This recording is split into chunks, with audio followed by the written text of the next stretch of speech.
ಮೂವರಿಗೆ ಹಾಕಿದರೆ ಸೊ ಅದು ಇನ್ವ್ಯಾಲಿಡ್. ಬಳ್ಳಾರಿ ಜಿಲ್ಲೆಯ 11 ತಾಲೂಕುಗಳಲ್ಲಿ 2 ಹಂತದಲ್ಲಿ ನಡೆದ 229 ಗ್ರಾಮ ಪಂಚಾಯಿತಿಗಳ ಚುನಾವಣೆಯ ಮತ ಎಣಿಕೆ ಆರಂಭಗೊಂಡಿದ್ದು, ಎಣಿಕೆ ಕಾರ್ಯ ಭರದಿಂದ ಸಾಗಿದೆ. ಜಿಲ್ಲೆಯಲ್ಲಿ ಒಟ್ಟು 3651 ಸ್ಥಾನಗಳಿಗೆ 8745 ಅಭ್ಯರ್ಥಿಗಳು ಸ್ಪರ್ಧಿಸಿದ್ದು, ಫಲಿತಾಂಶ ಇಂದು ಪ್ರಕಟವಾಗಲಿದೆ. ಈಗಾಗಲೇ 652 ಅಭ್ಯರ್ಥಿಗಳು ಅವಿರೋಧ ಆಯ್ಕೆಯಾಗಿದ್ದಾರೆ. ಜಿಲ್ಲೆಯಲ್ಲಿ ಒಟ್ಟು 1850 ಮತಗಟ್ಟೆಗಳಲ್ಲಿ ಮತದಾನ ನಡೆದಿದ್ದು, 115 ಕೊಠಡಿಗಳಲ್ಲಿ 473 ಟೇಬಲ್ಗಳಲ್ಲಿ ಮತ ಎಣಿಕೆ ನಡೆಯಲಿದೆ. ಒಟ್ಟು 1550 ಮತ ಎಣಿಕೆ ಸಿಬ್ಬಂದಿ ನೇಮಿಸಲಾಗಿದೆ.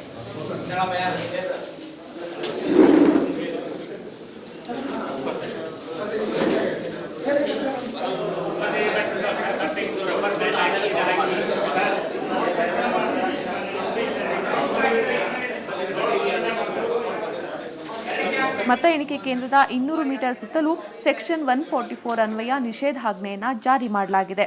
ಹಾಗೆ ಶಾಂತಿಯುತ ಮತ ಎಣಿಕೆಗೆ ಬಿಗಿ ಭದ್ರತೆ ವ್ಯವಸ್ಥೆಯನ್ನ ಮಾಡಲಾಗಿದೆ. ಬಳ್ಳಾರಿಯ ಸೇಂಟ್ ಜಾನ್ ಹೈಸ್ಕೂಲ್ನ ಮತ ಎಣಿಕೆ ಕೇಂದ್ರಕ್ಕೆ ಜಿಲ್ಲಾಧಿಕಾರಿ ಎಸ್ಎಸ್ ನಕುಲ್, ಜಿಲ್ಲಾ ಪಂಚಾಯತ್ ಸಿಇಒ ಕೆಆರ್ ನಂದಿನಿ ಭೇಟಿ ನೀಡಿ ಪರಿಶೀಲನೆ ನಡೆಸಿದರು.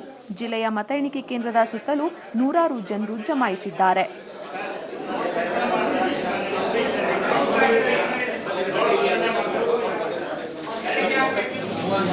ಮೂವರಿಗೆ ಹಾಕಿದರೆ ಸೊ ಅದು ಇನ್ವ್ಯಾಲಿಡ್.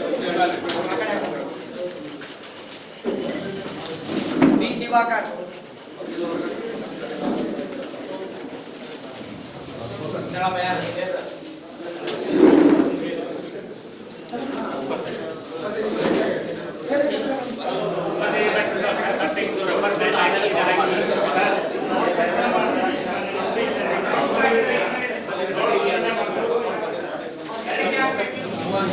ಮೂವರಿಗೆ ಹಾಕಿದರೆ ಸೊ ಅದು ಇನ್ವ್ಯಾಲಿಡ್. ಬಿ ದಿವಾಕರ್,